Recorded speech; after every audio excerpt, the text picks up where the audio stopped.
মালদহে গলা কেটে নাবালিকা খুনকাণ্ডের ঘটনার রেশ কাটতে না কাটতেই ফের মালদহে ঘটল মর্মান্তিক ঘটনা। ভুট্টার ক্ষেত থেকে বিবস্ত্র অবস্থায় উদ্ধার হলো এক যুবতীর ক্ষতবিক্ষত মৃতদেহ। ঘটনায় ধর্ষণ করে খুনের অনুমান পরিবারবর্গের। ঘটনাকে ঘিরে বৃহস্পতিবার সাত সকালে ব্যাপক চাঞ্চল্য ছড়ালো মালদহের মোথাবাড়ি থানার হামিদপুর গ্রাম পঞ্চায়েত এলাকায়। ঘটনাস্থলে মোথাবাড়ি থানার বিশাল পুলিশ বাহিনী। জানা গেছে মৃত সেই যুবতীর নাম জল্পনা মণ্ডল, বয়স 25, বাড়ি মোথাবাড়ি থানার শ্রীপুর কলোনি এলাকায়। মৃত যুবতীর পরিবারের অভিযোগ, ব্যক্তিগত কোনো শত্রুতার কারণে অপহরণের পর ধর্ষণ করে খুন করা হয়েছে যুবতীকে। সরস্বতী পুজোর দিন সবজি কাটতে হাঁসুয়া নিয়ে বাড়ি থেকে বেরিয়েছিল জল্পনা মণ্ডল বলেই দাবি পরিবারের। এরপরই বাড়ি না ফেরায় খোঁজাখুঁজি শুরু করে বাড়ির সদস্যরা। রাত ভোর খোঁজাখুঁজির পর খোঁজ না মেলায় আজ সকালে খবর আসে ভুট্টার ক্ষেতে যুবতীর নগ্ন অবস্থায় মৃতদেহ পড়ে রয়েছে। খবর পেয়ে ঘটনাস্থলে ছুটে আসে মোথাবাড়ি থানার পুলিশ। মৃতদেহ উদ্ধার করে ময়না তদন্তের জন্য মালদা মেডিকেল কলেজ হাসপাতালে পাঠানো হয়। মালদা জেলায় এরপরই লাগাতার এমন অপরাধমূলক ঘটনা ঘটায় স্বাভাবিকভাবেই আতঙ্কের সৃষ্টি হয়েছে জেলাবাসীর মধ্যে। ওখানে নাচার পরে ও আমার মেয়েটার সঙ্গে ওনাদের বাড়ি এলো। ওনাদের বাড়ি আসার পরেই বলছে যে মুখ হাত ধুচ্ছে, সিয়েটারটা খুলে রেখে ওখানে দিয়ে মুখ হাত ধোয়া পরেই বলছে যে কি বেটি তুই সিয়েটার কেন খুললি? তো বলছে গরম লাগছে। তো গরম লাগছে দিয়ে এটা কথা বলে ও নিচে নামলো। নিচে নামার পর বলছে যে কি বেটি তুই কোথায় যাবি? তো বলছে যে কি আমি এই পেচ্ছাপ করতে যাব। তো বলছে যে কেন একাই যাবি? তো বলছে হ্যাঁ আমি একাই যাব, তুই চলে যা। দিয়ে ও চলে গেল। যাওয়ার পরে আমরা খোঁজাখুঁজি করছি, দিয়ে সবাই বলছে যে ও তো হাঁসও আনতে গেছিল সবজি কাটার জন্য। তখন কটা বাজে? তখন মোটামুটি 6টা থেকে 7টা বেজে গেছে। সন্ধ্যা। হ্যাঁ, দিয়ে এই কথা বলার পরেই ওর সবাই ওর ভাইরা আমরা সবাই খোঁজাখুঁজি করছি।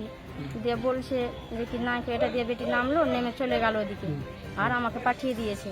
এই কথাই মেয়েটা বলেছে। আর তখন থেকে আর মেয়েটাকে আর খুঁজে পাওয়া যাচ্ছে না। আজকে কি জানলেন?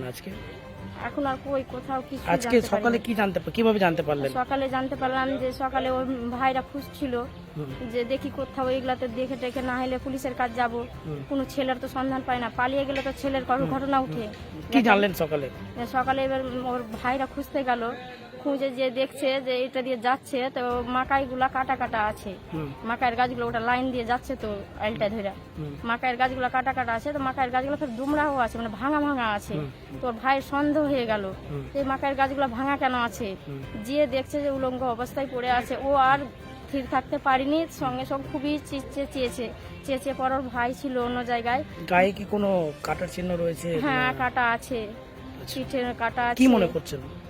এটা ওকে কোনো খারাপ উদ্দেশ্যে তো নিয়ে গেছিল, খারাপ কাজ করে ওকে মেরে ফেলে দিয়েছে, কেটে মেরে। কারোর প্রতি কোনো সন্দেহ আছে আপনাদের? না, আমরা ওরকম তো সন্দেহ দেখতে পাচ্ছি না। যে একটা লাহাস পড়ে আছে, ওইভাবে গলা কাটানো বা কোপ আছে মাথায়। হ্যাঁ, এবার ওইখানে পড়ে আছে। গেলাম আমরা সমাজের লোক, অনেক লোক গেলাম। তারপরে ওখানে বাড়ির লোক ওই যাদের লাহাস তারা বলছে এভাবে কালকে সন্ধ্যা 6টার দিকে লাচা কুদা করছিল ওই সরস্বতী পূজার উপলক্ষে।